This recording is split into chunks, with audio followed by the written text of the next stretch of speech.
எல்லா புகழும் அல்லாஹ் ஒருவருக்கு மாத்திரமே. அந்த ஒரு அல்லாஹ்வை தவிர வேறு இணை தெய்வங்கள் இல்லை என்று சாட்சி பொதுவனாக ஆரம்பம் செய்கிறேன். அல்லாஹ்வுடைய மாபெரும் கருணையினால, கிருபையினால, அல்லாஹ் மட்டும் அடிப்படையில அதை புரிஞ்சு உணர்ந்து தெரிந்து அல்லாஹ்வுக்கு அடிபணிகிற விஷயத்துல தொடர்ந்து இருக்கிறதுக்கு அல்லாஹ்வுக்கு நம்ம முதல்ல நன்றி சொல்லுவோம். ஒரு சில கேள்விகள் குரான்ல இருந்து அல்லாஹ் குரான்ல சொல்லி காட்டக்கூடிய கொஸ்டின்ஸ், அதுக்கப்புறம் அதுக்குள்ள ஆன்சர்ஸ்,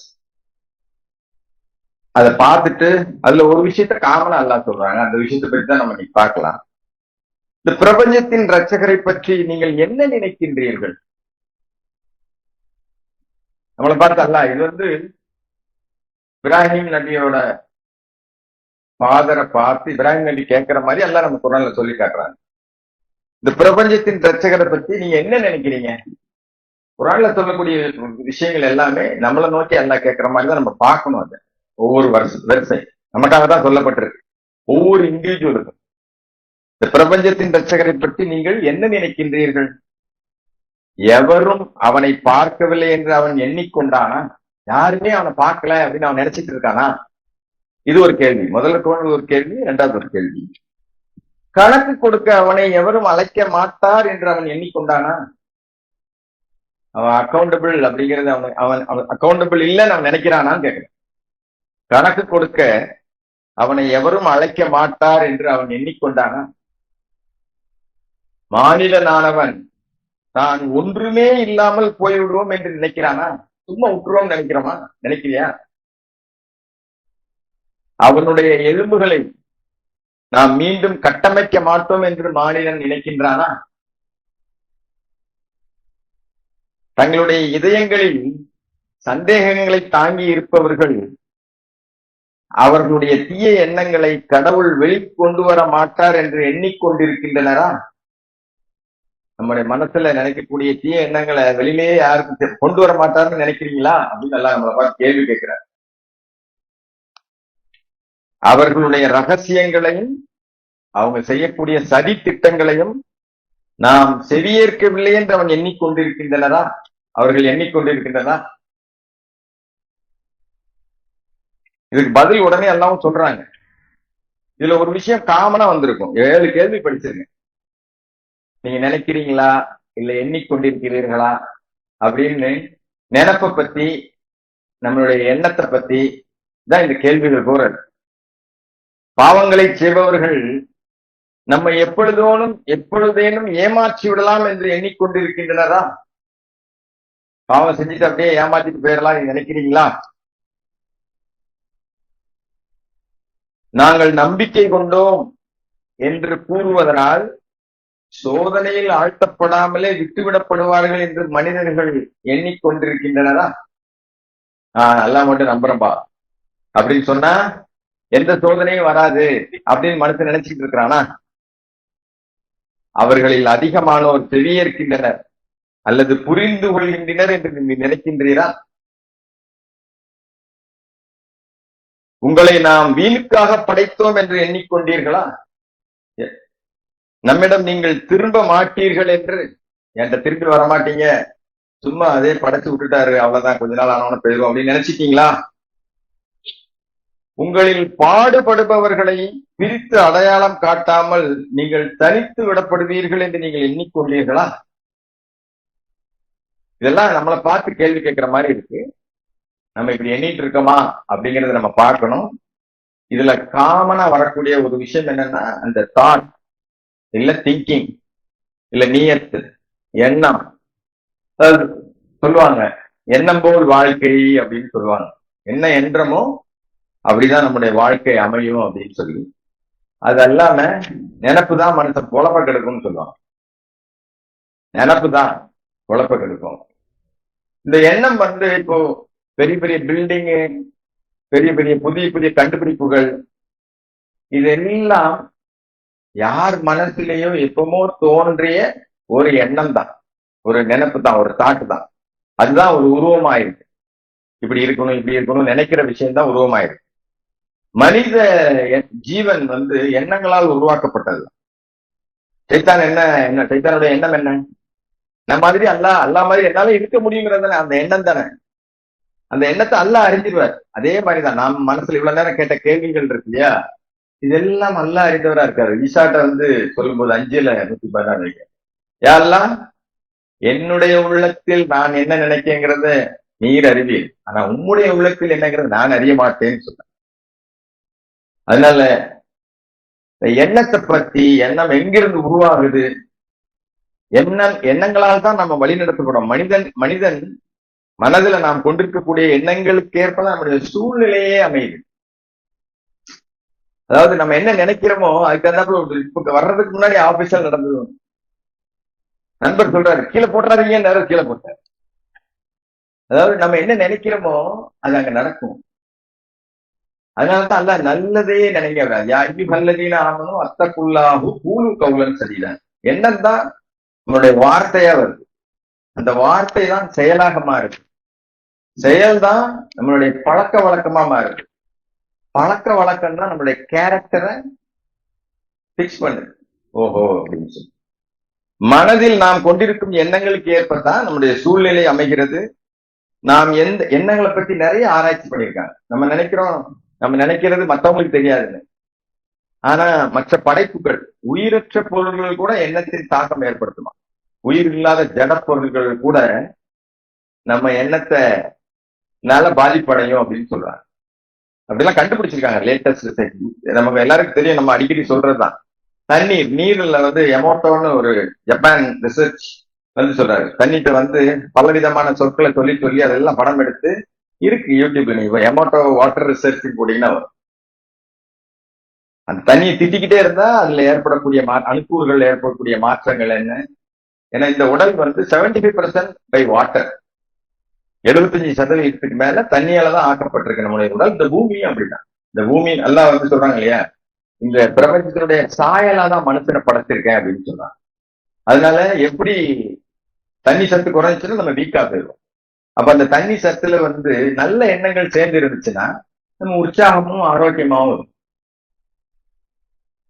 நம்ம எந்த சூழ்நிலையை விரும்புகிறோமோ அதற்கேற்ப மன எண்ணங்களை அமைத்துக் கொண்டால் நாம் விரும்பும் வாழ்க்கை அடையும்.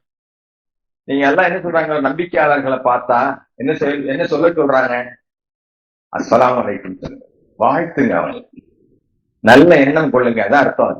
நல்ல எண்ணம் வைங்க முதல்ல. அவங்க எல்லாம் அவங்களுக்கு சாந்தியும் சமாதானத்தையும் கொடுக்கட்டும், அவங்க மனசு அமைதி அடையட்டும் அப்படின்னு வாழ்த்து சொல்றதுக்கு காரணம் என்ன?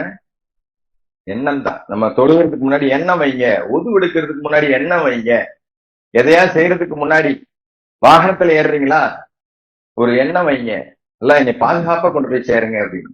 போய் சேர்த்துட்டாங்களா நன்றி சொல்லுங்க.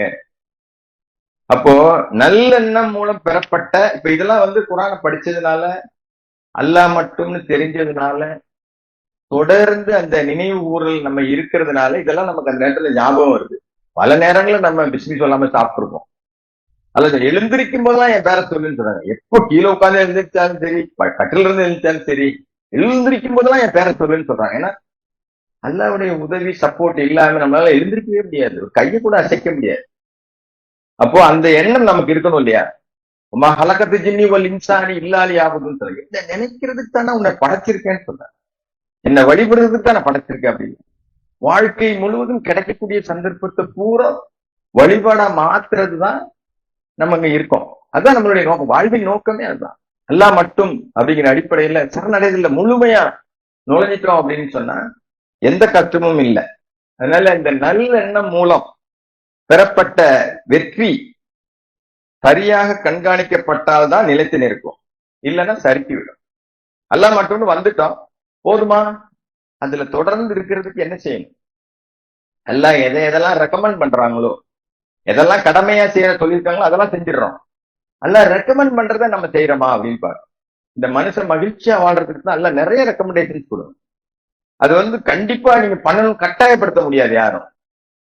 வாழ்க்கை 2 நேரமும், சூரிய உதயத்திற்கு முன்பும் சூரிய அஸ்தமனத்திற்கு முன்பும், பகல்லையும் இரவுலையும் அல்லாஹ்வை நீ முதல்ல நினைவு கூறு, திக்ர் பண்ணு, குர்ஆன் ஓது, choose your friends carefully. Bird weather friends, யார் மோசமான, யார கூட்டாளியா வச்சுக்கணும். ஏன்னா நம்ம எண்ணம் வந்து எப்படி வரும் அப்படின்னா, யார் கூட இருக்கிறோமோ அவங்களுடைய எண்ண அலைகள் நம்மளை தாக்கும். அவங்க யாரும் வெளிப்படுத்தணும்னு அவசியம் இல்லை, யார் மனசுல சொல்லணும்னு அவசியம் இல்லை. விவேக் ஒரு படத்துல காமெடியில சொல்ல பாருங்க, அவங்க நினைக்கிறதெல்லாம் தெரியும், மாமியார் மருமகளை பத்தி முற்ற மாதிரி. இந்த மாதிரி இது வந்து அது வந்து ஜோக் கிடையாது, உண்மையே அதுதான். நம்ம வந்து யார பத்தியா தப்பா நினைச்சோம்னா, நம்ம யாராவது வராங்க நமக்கு பிடிக்காத ஆளு, இல்லட்ட வந்து ஏதோ கடன் கேட்க வர்ற மாதிரி தெரியுதுன்னு வைங்களேன், மனசுக்குள்ள நினைப்போம் இவையாண்டா நம்ம வரான் அப்படின்னு. இதெல்லாம் என்ன அலைகள் தாக்கும். ஏன்னா அல்லாஹ் சொல்றாங்க பொறுப்புன்னு சொல்றாங்க. அது நீ வந்து வெளிப்படுத்தினாலும் வெளிப்படுத்தவில்லை என்றாலும் அதுக்கு நீ பொறுப்புப்பா அப்படின்னு. பாருங்க, மகிழ்ச்சிகரமான எண்ணங்களை போல் நல்ல மருத்துவர் யாருமே இல்லை அப்படின்னு ஆராய்ச்சி சொல்லு. ஒரு டாக்டர்கிட்ட கவுன்சிலிங்ல போனா என்ன சொல்றாங்க, ஏது ஆனாலும் கவலைப்படாதமா, நீ ஒண்ணும் ஆக முடியாது, எல்லாம் வார்த்தை சொல்றாங்க, நீ ஒன்னையும் மாத்திர முடியாதுப்பா, என்னுடைய நாட்டப்படி என்னுடைய திட்டப்படி நான் தான் எல்லாத்தையும் நடத்துறேங்கிறத நம்புனீங்கன்னா நிச்சயமா உனக்கு நீ கோவப்படுறதுக்கோ வருத்தப்படுறதுக்கோ எதுவுமே இல்லைன்னு சொல்றாங்க. God is running everything, God is doing every திங்கிறது ஒரு திக்ரா நம்மள்ட்ட எப்பவுமே ஓடிட்டே இருந்துச்சு அப்படின்னா நம்ம சங்கடப்படுறதுக்கு எதுவுமே இல்லை. நம்ம கோவப்படுற அளவுக்கு இந்த பூமியில எந்த விஷயமும் நடக்கவே இல்லையா. நம்ம கோவப்படுற அளவுக்கு எதை மனம் ரகசியமாக விரும்புதோ அதைத்தான் இருக்குது. அது நல்ல விஷயமா இருந்தாலும் கெட்ட விஷயமா இருந்தாலும் சரி, எதை நீங்க விரும்புறீங்க, எது வேணும்னு நினைக்கிறீங்க. இப்ப இதுக்கு பதில் சொல்ற மாதிரி எல்லாம் சொல்றாங்க. கிட்டத்தட்ட ஒரு 21 இடத்துல 16 வசனத்துல 21 இடத்துல சொல்றாங்க. நீங்க உள்ளார்ந்த அந்த அந்த வசனத்தை பூரா தொகுத்து மொத்தமா பாத்தீங்கன்னா எவ்வளவு பெரிய விஷயத்த எல்லாம் எவ்வளவு எளிமையா சொல்றாங்கன்னு புரியும். அதாவது God is fully aware of the innermost thoughts அப்படின்னு கிட்டத்தட்ட ஒரு 21 டைம்ஸ் வருது. இங்கிலீஷ்ல சர்ச் பண்ணி பார்த்தா 16 அத்தியாயத்துல 21 தடவை வருது. அது சொல்றாங்க, உங்களுடைய கூற்றுக்களை நீங்கள் ரகசியமாக வைத்துக் கொண்டாலும் அல்லது அவற்றை அறிவித்தாலும் உள்ளார்ந்த எண்ணங்களை அவர் முற்றிலும் அறிந்தவராக இருக்கிறார். அந்த 21 வசனத்தை நான் முடிஞ்சா படிக்கிறேன், டைம் இருந்தா படிக்கிறேன், நீங்க படிச்சு பாருங்க. படிச்சு அதாவது யோசிச்சு பாருங்க, சிந்திச்சு பாருங்க. எல்லாம் சொல்லக்கூடிய விஷயத்த எல்லா விஷயத்தையும் அரை மணி நேரத்தில் சொல்ல முடியுமான முடியாது. பட் ஆனா அதுக்கான ஹிண்ட்ஸ் எல்லாம் நினைவு கூறுவதற்காக, மகிழ்ச்சியா தொடர்ந்து இருக்கிறதுக்காக. ஏன்னா எண்ணம், அதாவது சொல்றாங்க மனுஷன் வந்து பதட்டப்படுறானா, தங்கள் சூழ்நிலைகளை மேம்படுத்திக் கொள்ள வேண்டும் என்று மனிதர்கள் பதட்டப்படுறாங்க, ஆனால் தங்களை மேம்படுத்திக் கொள்ள முனைவதே இல்லை. சூழ்நிலை மாறணும், எனக்கு எல்லாம் மாறணும்னு நினைக்கிறாங்க. முதல்ல நம்மளை மாத்தினா எல்லாமே மாறி. அதாவது ஒரு சமுதாயம்ங்கிறது வந்து கலெக்டிவ் கான்சியஸ்னஸ், அதை கலெக்டிவா எல்லாரும் ஒரே மாதிரி எண்ணத்துல இருந்தோம்னு வைங்களேன், சீக்கிரம் முடிஞ்சோம். எல்லாம் மட்டுங்கிற அடிப்படையில நம்ம செய்யக்கூடிய செயல்கூறியுடைய செயல்களா இருந்தாலும் சரி, ஒரு குடும்பத்திலேயா இருந்தாலும் சரி, சமூகத்திலேயா இருந்தாலும் சரி, தனிப்பட்ட முறையில இருந்தாலும் சரி, எதை நம்ம மனசார விரும்புறோமோ அதுதான் அந்த 286. என்னுடைய அடியார்கள் என்னை பற்றி கேட்டால் நீங்க சொல்லுங்க, நான் பக்கத்திலே இருக்கேன், கூடவே இருக்கிறேன், எது வேணாலும் என்கிட்டயே கேட்கட்டும் அப்படின்னு. நம்ம அதாவது மனிதர்கள் வந்து எப்படி நல்லதுக்கு பிரார்த்திப்பதையாக எண்ணிக்கொண்டு தப்பா தங்களுக்கு எதிரானதாக பிரார்த்திக்கங்கன்னு சொல்றாங்க இல்லையா. நம்ம பிரார்த்தனை இப்படி கையை ஏந்தி பிரார்த்தனை தான் பண்ணணும் இல்லை, மனசுல நினைச்சாலே போதும். நிறைய ஒரு நாளைக்கு 60 to 80,000 தாட்ஸ் வருதான். அது அப்படியே வந்துட்டு போய்கிட்டே இருக்கும். அது எப்படி வருது அப்படின்னா, யாரு கூட பேசியிருக்கோம், என்ன சாப்பிட்டு இருக்கோம், யாரு கூட இருந்திருக்கோம், என்ன உரையாடல் நடந்திருக்கு, யார பாக்குறோம். அதனாலதான் பார்க்கும்போது பார்வையை தாத்தி கொள்ளுங்கள் அப்படின்னு சொல்றது காரணம் தான். பெண்களை உத்து பார்க்காதீங்க, பார்வை தாத்தி. என்ன நினைப்பு வேணாலும் வரும் மனசுல. நல்ல நினைப்பு வந்துச்சுன்னா நல்ல விளைவு வரும், கெட்ட நினைப்பு வந்தா கெட்ட விளைவு தான் வரும். இது ஆல்ரெடி பிக்ஸ்டு. நான் வெளியில சொல்லலாம், நான் ஆல்ரெடி பிரார்த்தனை பண்றேன், நான் மன்றாடுறேன், உள் மனசுல என்னங்கிறது அல்ல அறிந்தவரா இருக்காரு. அதனால மனம் எதை ரகசியமாக அவாவுகிறதோ அதை ஈர்க்கிறது. நம் வாழ்வில் நடக்கும் சம்பவங்களுக்கும் நம் எண்ணங்களுக்கும் நேரடி தொடர்பு. என்ன நடக்குதோ அது நாம நினைச்சது அறுவடை பண்றோம். அல்ல அதைத்தான் நமக்கு நாடுறாங்க. நம் வாழ்வில் நடக்கும் சம்பவங்களுக்கும் நம் எண்ணங்களுக்கும் நேரடி தொடர்பு இருக்கிறது. எண்ணம் போல் ஆகிறோம், எண்ணங்கள் தான் நம் வாழ்வை அமைக்கிறது, எண்ணங்கள் தான் இந்த உலகத்தையே ஆள். இப்ப அதுவும் இந்த சோசியல் மீடியாலாம் வந்ததுக்கு அப்புறம் ஒரு செகண்ட்ல எண்ணத்தையே மாத்திடுறாங்க. ஜெயிச்சதே அப்படிதான். மனசு மைண்ட்ல மனசு இது என்ன குஜராத் வந்து அமெரிக்கா மாதிரி இருக்கு அப்படின்னு சும்மா ஒரு உதாரணத்துக்கு நான் சொல்றேன். இந்த மைண்ட் மனசையே மாத்திடுறாங்க. அதனால அவர்களில் அதிகமானோர் செவியேற்கின்றனர் அல்லது புரிந்து கொள்கின்றனர் என்று நினைக்கின்றீரா அப்படின்னு ஒரு இடத்துல கேட்கிறாங்க. அல்ல சார், அவங்க மிருகங்களுக்கு ஒப்பானவர்கள் அல்ல, அதை விட மோசமானவர்கள். ஆக்சுவலா மிருகங்களுக்கு வந்து நம்ம வீட்டுல யாராவது வளர்ப்பு நாய் வச்சிருந்தீங்கன்னா தெரியும். அது ஏதாவது தப்பு பண்ணிருச்சுன்னா அது வந்து அப்படியே குழஞ்சு குழஞ்சு தப்பு பண்ணது. நாய் வளர்க்குறவங்களுக்கு தெரியும். இல்லட்ட அதாவது நான் டெய்லி காக்காக்கு வந்து இற போடுறேன், நம்ம நினைக்கிறது அதுக்கு தெரியும். கிட்ட வந்து பக்கத்துல நின்று காக்கா பக்கத்துல வராது, நம்ம ஒண்ணும் செய்ய மாட்டோம்னு நினைக்கிறது. அதே மாதிரி நாய் வந்து சிலர் உள்ள பயந்தாங்கன்னு வைங்களேன், அவங்கள பார்த்து நாய் குலைக்கும். சிலரை பார்த்து நாய் குலைக்காது. இல்ல குலைச்சாலும் அவங்க தைரியமா போவாங்க, ஏன்னா அவங்க மனசுல பயம் இல்லை. அதாவது நம்ம நினைக்கிற விஷயங்கள் வந்து உயிர் இல்லாத செடி கொடிகளுக்கு கூட கிடைக்குது, தெரியுது அப்படிங்கிறது தான் ஆதாரப்பூர்வமா டெஸ்ட் பண்ணி பார்த்துருச்சு. ரிப்போர்ட் எல்லாமே ரிசர்ச் தான். அவர்களில் அதிகம் அதான் எல்லாம் சொல்றாங்க இல்லையா, நீங்க மற்ற உலகத்தில் உள்ள எல்லா படைப்புக்கும் உங்களை மாதிரி படைப்பு தான் சொல்றாங்க. அப்படிங்கும்போது நிச்சயமா அதுக்கு அந்த ஜீவன் இருக்கு, அந்த ஆன்மா இருக்கு, அந்த ரூஹ் இருக்கு எல்லாத்தையுமே. இன்ஷால்லா நம்ம மிச்ச விஷயங்களை அடுத்த குத்துபால பார்ப்போம். நம்மளுடைய ஆதி பாவத்திற்காக பாவ மன்னிப்பு தேடிக்கொள்ளலாம். தூபு இலல்லாஹ். அல்ஹம்துலில்லாஹ், அஷ்ஹது அல்லா இலாஹ இல்லல்லாஹ் வஹ்தஹு லா ஷரீக லஹ். அதாவது நம்ப மறுப்பவர்களை பொறுத்தவரை அவர்களுடைய நம்ப மறுத்தலால் கவலைக்குள்ளாதீர்கள். நீங்க கவலைப்படாதீங்கன்னு சொல்றாங்க. நம்ம நினைக்கிறோம்ல, ஐயோ இவங்க எல்லாம் நம்பிக்கை கொண்டுட்டா எவ்வளவு நல்லா இருக்கும், இவங்க எல்லாம் நம்பிக்கை கொள்ள மாட்டேங்காங்களே. அது மட்டும் இல்ல, நான் சொல்றதை ஒத்துக்க மாட்டேன்றாங்களே. எல்லாருக்கும் என்ன நினைப்புனா அவங்கவுங்க அவங்கவுங்க சொல்றதுதான் சரி அப்படிங்கிற நினைப்புலதான் நம்ம வந்து ஒவ்வொருத்தருமே பேசிட்டே இருக்கோம். நம்ப மறுப்பவர்களை பொறுத்தவரை அவர்களுடைய நம்ப மறுத்தலால் கவலைக்குள்ளாதீர்கள். அவர்களுடைய இறுதி திரும்புதல் நம்மிடமே உள்ளது. பின்னர் அவர்கள் செய்த ஒவ்வொன்றை பற்றியும் நாம் அவர்களுக்கு அறிவிப்போம். God is fully aware of your innermost thoughts. லுக்மான்ல 23வது வசனத்துல சொல்றாங்க. நிறைய அந்த இன்னர்மோஸ்ட் தாட்ஸ்ல ஒரு சில வசனங்களை மட்டும் நான் படிக்கிறேன். உங்களுடைய கூற்றுக்களை நீங்கள் ரகசியமா வச்சுக்கிட்டாலும் சரி, இல்ல வெளிப்படுத்தினாலும் சரி, அதுதான் உள்ளொன்று வைத்து புறமொன்று பேசுவார், உறவு களவாமை வேண்டும். ஒருமையுடன் உனது திருவடி மலர் நினைக்கின்ற உத்தமர்தம் உறவு வேண்டும். உள்ளொன்று வைத்து புறமொன்று பேசுவார், உறவு களவாமை வேண்டும். நாங்கள் அல்லாஹ் மீது நம்பிக்கை கொள்கிறோம் என்று கூறுவோரும் மனிதர்களில் உள்ளனர். எல்லாத்தையும் கேளுங்க. நம்ம வசனம் 2 இடத்துல ஒரு அந்த சூரத்துல் காஃப் 18வது அத்தியாயத்திலையும் சொல்லுவாங்க, சூரத்துல் மூமினூன் 23வது அத்தியாயத்திலையும் சொல்லுவாங்க. இந்த மக்கள்கிட்ட கேளுங்க, யார் உங்களுக்கு இந்த வானத்தையும் பூமியை படைச்சா, யார் உங்களுக்கு ரிஸ்க் அளிக்கிறாங்க கேட்டா அவங்க அல்லான்னு தான் சொல்றாங்க. ஆனா பொய் சொல்றாங்கன்னு சொல்றாங்க. நாங்கள் அல்லாஹ்வின் மீது நம்பிக்கை கொள்கிறோம் என்று கூறுவோரும் மனிதர்கள் உள்ளனர். ஆனால் அல்லாஹ்வுக்காக ஏதேனும் கஷ்டங்களை அவர்கள் அனுபவித்தவுடன், ஏதாவது ஒரு கஷ்டம் அல்லாஹ் மட்டும் சொல்லிட்டா, இவங்களுக்கு பொண்ணு கொடுக்காதப்பா, இவங்களுக்கு அடக்கத்துக்கு இடம் கொடுக்காதப்பா, இவங்க கூட வியாபாரம் பண்ணாதப்பா அப்படின்னு சொல்லுவாங்க. அப்படி சொன்னாதான் நாம இருக்கிறது உண்மைன்னு அர்த்தம். முதல்ல அதை புரிஞ்சுக்கணும். நம்ம இப்படி சொல்லப்பட்டாதான் அப்பதான் சரியா இருக்கிறோம். ஏன்னா 72ல 19 சொல்றாங்க, அல்லாவை மட்டும் தனித்து வழிபட வேண்டும். இன்னல் மசாஜில் இல்லாய் மா தது அல்லாஹ் அகதுன்னு 18 சொல்லுது, 19 சொல்லுது. அல்லாவுடைய தூதர் வந்து அப்படி சொன்னார் அப்படின்னா they banded almost together and opposed சொல்றாரு. அவங்க எல்லாரும் ஆல்மோஸ்ட் ஒன்னா சேர்ந்து எதிர்ப்பாங்க. அது நம்ம பார்த்தோம்ல, இங்க போய் கீழே கூட நடந்து பார்த்தோம்.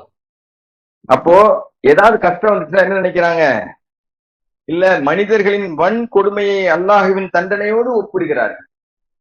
இதெல்லாம் இல்லாட்ட இதெல்லாம் வரும், இதெல்லாம் தாண்டி போறதுக்கு பிறகு சப்மிஷன். எவ்வளவு அனுபவிச்சிருக்கிறாங்க. சரித்திரத்தை எல்லாம் சொல்லி காட்டுறதுக்கு என்ன நெருப்பு குழியில தூக்கி போட்டிருக்காங்க. இதை விட வேற என்ன வேணும்? நீ அல்லாஹ் மட்டும் சொல்ல, நெருப்பு குழியில போட்டாங்க, துரத்தி அடிக்கப்பட்டாங்க. But blessings from your lord, அல்லாஹ்ட்ட இருந்து ஒரு பிளஸிங்ஸ் வச்சிருந்தீங்க, நாங்களும் உங்க கூட தான் இருக்கோம் அப்படின்னு சொல்லுவாங்க. நாங்க உங்க கூட இல்லையா? ஒரு அத்தியாயத்துல 57வது அத்தியாயத்துல சொல்றாரு. அதாவது அந்த நாள்ல அந்த நிழல்ல எல்லாரும் நிப்பாங்களாம். பின்னாடி வர்றவங்க அப்படியே போய் வரிசையில நில்லுங்க அப்படின்னு சொல்லப்படும். 57, 13, 14, 57, 13, 14 படிங்க, தெரியும், சொல்லப்படும். அப்போ ரெண்டா பிரிக்கப்படுமா. அதாவது ஒரு பக்கம் வேதனையும் ஒரு பக்கம் மகிழ்ச்சியும் சந்தோஷமா ஆரம்பிக்கப்படும். பேரியர் வந்து இன்பிட்வீன் வந்துடும். ஒரு பக்கம் அவங்க இவங்களை கேட்பாங்களாம், என்னப்பா இது, நாங்க உங்க கூட தானே இருந்தோம் அப்படின்னு. ஆமா ஆமா, நீங்க இருந்தீங்க, சந்தேகத்திலேயே இருந்தீங்க, தயக்கத்திலேயே இருந்தீங்க. நம்ம இப்போ இந்த எண்ணம் வந்து இந்த சந்தேகத்துல இருக்கிறோமா, தயக்கத்துல இருக்கிறோமா அப்படிங்கிறது நமக்கும் அல்லாவுக்கும் மட்டும்தாங்க தெரியும். அதான் நான் சொன்னேன், இந்த எண்ணம்ங்கிறது வந்து நமக்கு தான் தெரியும், நம்ம மனசுல என்ன நினைச்சோங்கிறது. ஆனா அல்லாவுக்கு தெரியும். அந்த உணர்வு வர்றதுதான் என்னுடைய நோக்கம். அதுதான் அல்லாவை நினைச்சு மாறுறது, வரத்தான் செய்யும்.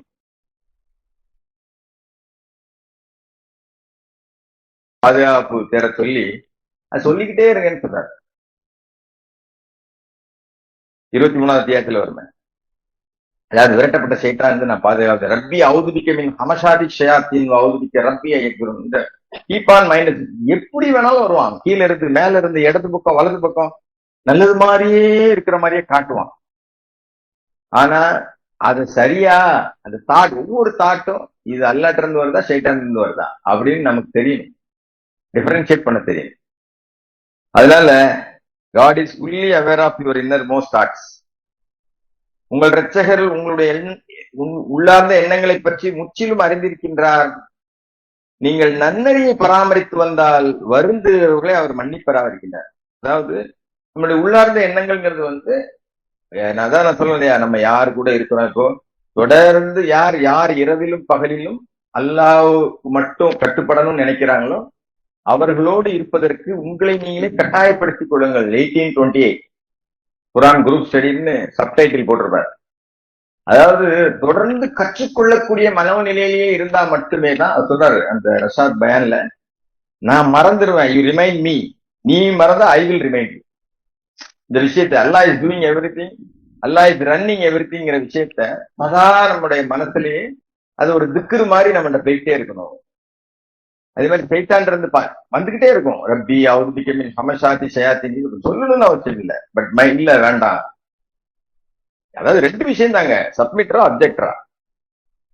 எந்த இது ஜாஸ்தி இருக்கோ, ஒரு நாளை 100 பாகமா பிரிச்சுக்கீங்க, எந்த எண்ணம் உங்களுக்கு அதிகமா இருந்துச்சு, அல்லாஹ் பற்றின எண்ணமா இல்லையாங்கிறத நீ உன்னை யூ ஆர் த ஜட்ஜ் அப்படின்னு சொல்றாரு ஒரு வசனத்தை. யூ ஆர் யுவர் ஓன் ஜட்ஜ்ன்னு சொல்லு ஒரு வசனம். அதனால நாம வந்து எல்லாம் சொல்றேன், ஒரே ஒரு 2-3 வசனம் மட்டும் படிக்கிற பாருங்க. 2:204 அலங்காரமா பேசுவாங்க, எதுக்கு எடுத்தாலும் அல்லாவை கூப்பிடுவாங்க, அலங்காரமா பேசுவாங்க, எதுக்கு எடுத்தாலும் அல்லாவை சாட்சிக்கும் கூப்பிடுவாங்க. 2:204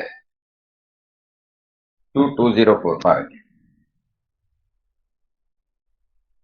அதாவது மனிதர்களுக்கிடையில் இந்த வாழ்வை குறித்த தன்னுடைய வார்த்தைகளால், மனிதர்களுக்கிடையில் இந்த வாழ்வை குறித்து தன்னுடைய வார்த்தைகளால் ஒருவன் உண்மை கவரக்கூடும். ரொம்ப அழகா பேசுவாங்க, ரொம்ப எதுக்கிறதால அல்லாஹ் கூப்பிடுவேன், இன்ஷா அல்லாஹ், மாஷா அல்லாஹ், அல்ஹம்துலில்லாஹ் எல்லாம் சொல்லுவாங்க.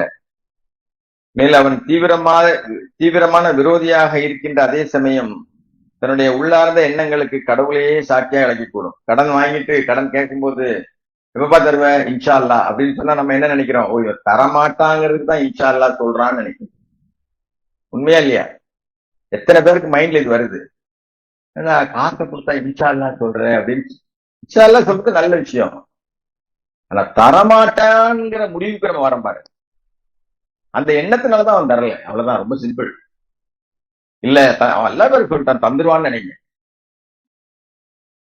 அதனால நம்மளுடைய அதாவது உள்ள என்ன நினைச்சிருக்கோம் அப்படிங்கிறதுக்கு நம்ம பொறுப்பாவோம்னு சொல்லுது குரான் பாருங்க. அதுக்கும் வசனம் இருக்கு. நீங்க எதை பத்தி, அல்லாஹ்வை பற்றி தகாத எண்ணங்கள் நமக்கு வருது, அல்லாஹ்வுடைய ஆசீர்வாதங்களை பற்றி நினைக்க சொல்றாரு அல்லாஹ். கண்ணுக்கு ஒரு பதில் யுத்தத்துல இவங்க கொஞ்சம் பேர், அவங்க நிறைய பேர், பட் அல்லாஹ் வந்து காட்டுறாரு, ஓ நிறைய படைகள் இருக்கிற மாதிரி, அவங்க கொஞ்ச காலம் இருக்கிற மாதிரி. இதெல்லாம் எப்ப நடக்கும்? 13வது அத்தியாயத்துல சொல்றாரு. எப்ப நடக்கும் அப்படின்னா, 13வது அத்தியாயம் வந்து கடைசியா இறங்கின 19 வசனத்துல முதல் வசனங்க, முதல் அத்தியாயம். நீங்க வந்து 6, 19 பிரிச்சு படிச்சீங்கன்னு வைங்களேன், ஈஸியாவும் இருக்கும், எழுதி படிச்சீங்கன்னா இன்னும் சிறப்பாகவும் இருக்கும். அதாவது மாணவர்களை கொண்டு நான் பாதுகாக்கிறேன்னு சொல்றாங்க. அப்புறம் வந்துட்டு வானவர்களை கொண்டு பாதுகாறாங்க. ஆனா வானவர்கள் வந்து அல்லாஹ்வுடைய அனுமதி இருந்தா தான் நம்மளை பாதுகாப்பாங்க. வானவர்கள் இப்ப நம்மளை சுத்தி வானவர்கள் இருக்காங்க. இப்ப நான் தவக்கல்து அலல்லா, பிஸ்மில்லா, அல்லாஹ் என்னை பாதுகாருங்கன்னு கேட்டா தான் நமக்கு பாதுகாப்பு கிடைக்கும். அதனாலதான் நம்ம வந்து இந்த வசனத்துல அதுதான் சொல்றது பாருங்க. அதுதான் எந்த வசனம் 2வது 3வது பாக்குறேன். சரி இன்ஷா அல்லாஹ் 11வது அத்தியாயத்துல அது இருக்கு. உங்களுடைய எண்ணங்களை நீங்கள் மறைத்துக் கொண்டாலும் அல்லது அவற்றை வெளிப்படுத்தினாலும் அல்லது இரவின் இருளில் மறைந்திருந்தாலும் அது பகலின் வெளிச்சத்தில் செயல்பட்டாலும் அது ஒன்றுதான். நீ இருட்டுல நான் நைட்ல அதாவது தூங்க போகும்போது நினைச்சது யாருக்கு பார்த்து தெரியும்? அல்லாஹ்வுக்கு தெரியும். அதனுடைய விளைவை நம்ம அனுபவிச்சுதான் ஆகணும். அதனால நாம இன்ஷா அல்லாஹ் அல்லாஹ்ட்ட அதாவது today is the first day அப்படின்னு நினைப்போம். நம்ம எண்ணங்களுக்கும் சூழ்நிலைக்கும் தொடர்பு இருக்கு, எண்ணங்களுக்கும் குணநலனுக்கும் தொடர்பு இருக்கு, எண்ணத்துக்கும் உடல் நலத்துக்கும் தொடர்பு இருக்கு. ஒரு சின்ன கதையை மட்டும் சொல்லி முடிச்சிரு கடைசியா ஒரே ஒரு நிமிஷத்துல. ஒரு கட்டுரையில படிச்சது இன்னைக்கு காலையில.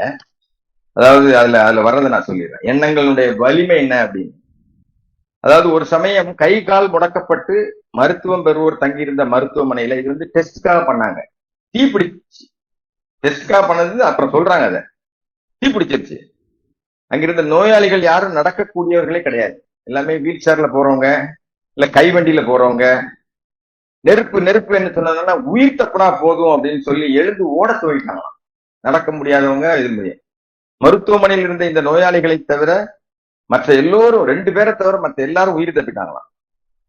இத்தனை நாள் எழுந்து நிற்கக்கூட முடியாதவர்களால் எப்படி எழுந்து ஓட முடிந்தது? உயிர் வாழ வேண்டும் என்ற எண்ணம் அவர்களுக்கு மகத்தான சக்தியை கொடுத்திருக்கிறது. இந்த சக்தி இத்தனை நாளும் அவர்களுக்குள்ளேதான் இருந்தது. பின் ஏன் அவர்கள் எழுந்து நடமாட முடியவில்லை? காரணம், என்னால முடியாது அப்படின்னு தீர்மானம் பண்றது. இது முடியாது, இது முடியும். அல்லாஹ் மேல, அதாவது நான் கூட நிறைய பேரை பார்த்திருக்கேன். இப்போ நடக்க முடியாம போவாங்க. மக்காவுக்கு போனாங்கன்னு வைங்களேன், நான் எல்லா தவாப்பும் செஞ்சுட்டேன், எல்லாம் போயிட்டு வந்துட்டேன்பாங்க. அந்த எண்ணம் தான் அவங்க. அதனால அல்லாஹ் எதையெல்லாம் நம்மளை செய்ய சொல்லியிருக்காங்களோ, அதையெல்லாம் நம்மள ரெக்கமெண்ட் பண்ணியிருக்காங்களோ, அதெல்லாம் நம்மளால முடியும். நம்ம விரும்புறதெல்லாம் செய்யறதுக்கு நமக்கு நேரம் இருக்குங்க. 3 மணி நேரம் போய் சினிமா தியேட்டர்ல டிக்கெட் எடுத்து கியூல நின்று போய் பாக்குறதுக்கெல்லாம் நமக்கு நம்ம விரும்பிட்டோம். யார் கிவிங் டைம். ஆனா ஒரு 10-20 நிமிஷம் உட்கார்ந்து அல்லாஹ்வை நினைக்கிறதுக்கு எனக்கு டைமே கிடைக்கல. நான் எப்படிங்க பண்றது? அது விருந்து, இது மருந்து.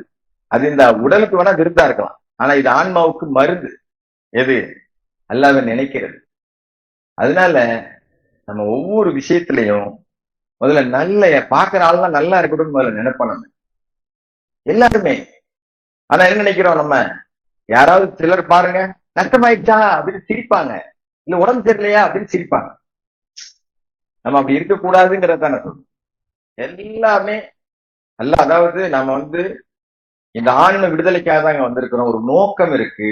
அந்த நோக்கத்தை நிறைவேற்றணும்னா முதல்ல நம்ம எண்ணம் வைக்கணும். எண்ணப்படிதான் வாழ்வு. எண்ணங்களால் தான் நம்ம வழிநடத்தப்படுகிறோம். நல்ல எண்ணம், அல்லாஹ் மட்டுங்கிற எண்ணம். இன்ஷா அல்லாஹ் அல்லாஹ் நம்ம தொடர்ந்து அந்த வழியிலே இருந்து சரணடைந்தவர்களாகவே வாழ்ந்து சரணடைந்தவர்களாகவே மரணிக்கக்கூடிய ஒரு மாபெரும் பாக்கியத்தை அல்லாஹ் நமக்கு தரணும்னு பிரார்த்தனை நிறைவு செய்கிறேன். அக்கீம் சலாம். தொழில் தயாரா.